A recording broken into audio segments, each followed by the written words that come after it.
Assalamualaikum warahmatullahi wabarakatuh. Perkenalkan, nama saya Agung Prabowo. Saya mahasiswa dari Universitas Muhammadiyah Sumatera Utara, Fakultas Ekonomi dan Bisnis, Program Studi Ekonomi Pembangunan. Di sini saya akan menjelaskan apa itu manajemen, fungsi manajemen, dan manfaat manajemen bagi perusahaan. Oke, langsung saja ke pembahasannya. Pengertian manajemen. Kata manajemen berasal dari kata bahasa Inggris, yaitu manage, atau bahasa Indonesia bisa diartikan yaitu mengendalikan atau mengelola.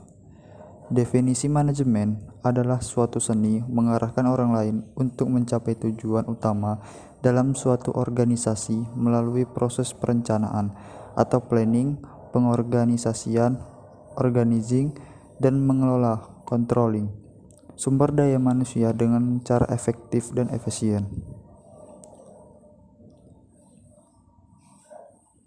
Berikut adalah pengertian manajemen menurut para ahli. Yang pertama ada George R. Terry 1997.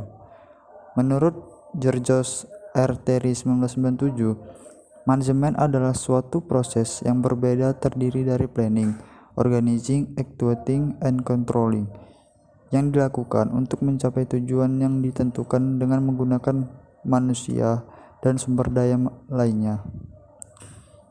Yang kedua, Cons.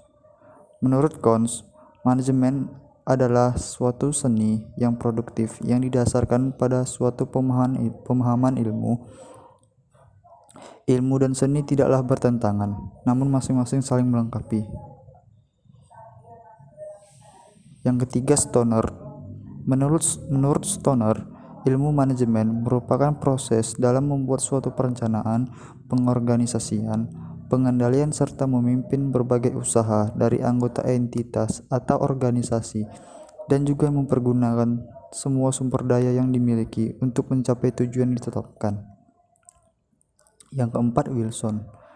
Menurut Wilson, manajemen sebagai sebuah rangkaian tindakan-tindakan yang dilakukan oleh para anggota organisasi dalam upaya mencapai sasaran organisasi. Proses merupakan suatu rangkaian aktivitas yang dijalankan dengan sistematis. Yang kelima, Lawrence S. Appley. Menurut Lawrence S. Appley, manajemen adalah sebuah seni dalam mencapai tujuan yang diinginkan dilaksanakan dengan usaha orang lain. Dan yang keenam, Mary Parker F. Menurut Mary Parker F., manajemen sebagai suatu seni. Tiap-tiap pekerjaan bisa diselesaikan dengan orang lain. Fungsi manajemen. Yang pertama, perencanaan atau planning. Perencanaan berarti kegiatan menetapkan tujuan organisasi dan memilih cara yang terbaik untuk mencapai tujuan tersebut. Langkah pertama, rencana ditetapkan untuk organisasi secara keseluruhan. Kemudian, rencana yang lebih detail untuk masing-masing bagian atau divisi ditetapkan. Dengan cara semacam itu, organisasi mempunyai perencanaan yang konsisten secara keseluruhan. Beberapa manfaat perencanaan adalah: pertama, mengarahkan kegiatan organisasi yang meliputi penggunaan sumber daya dan penggunaan untuk mencapai tujuan organisasi. Memantapkan konsistensi kegiatan anggota organisasi agar sesuai dengan tujuan organisasi dan memonitor kemajuan organisasi. Yang kedua, jika organisasi berjalan menyimpang dari tujuan telah ditetapkan, maka dilakukan perbaikan. Manfaat yang ketiga, erat kaitannya dengan kegiatan pengendalian. Pengendalian memerlukan perencanaan dan perencanaan bermanfaat bagi pengendalian. Yang kedua, pengorganisasian, organizing. Pengorganisasian dapat diartikan sebagai kegiatan mengkoordinasi sumber daya, tugas, dan otoritas di antara anggota organisasi agar tujuan organisasi dapat dicapai dengan cara yang efisien dan efektif.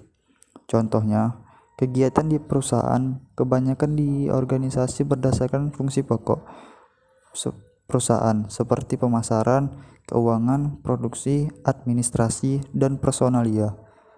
Masing-masing dikelompokkan menjadi departemen atau bagian sendiri dan dipimpin oleh masing-masing manajer yang bertanggung jawab kepada direktur utama atau CEO.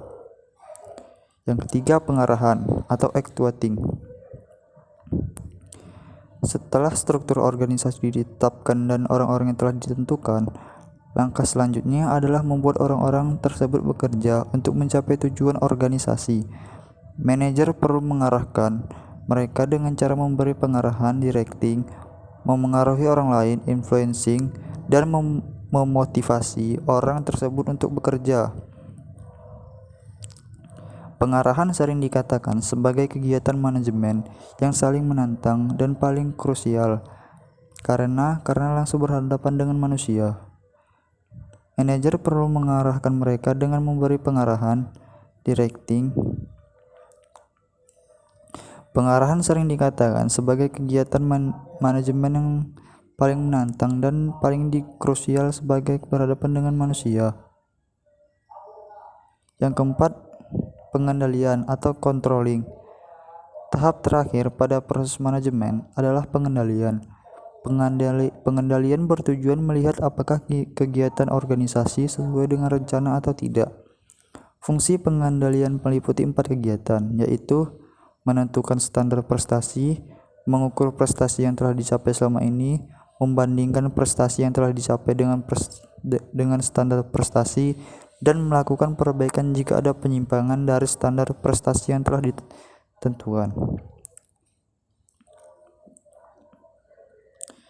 Manfaat manajemen bagi perusahaan.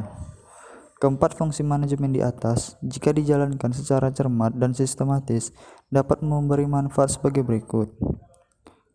Pertama, membantu manajer dan para anggota untuk merancang strategi melalui pendekatan yang lebih sistematis, rasional, dan efektif.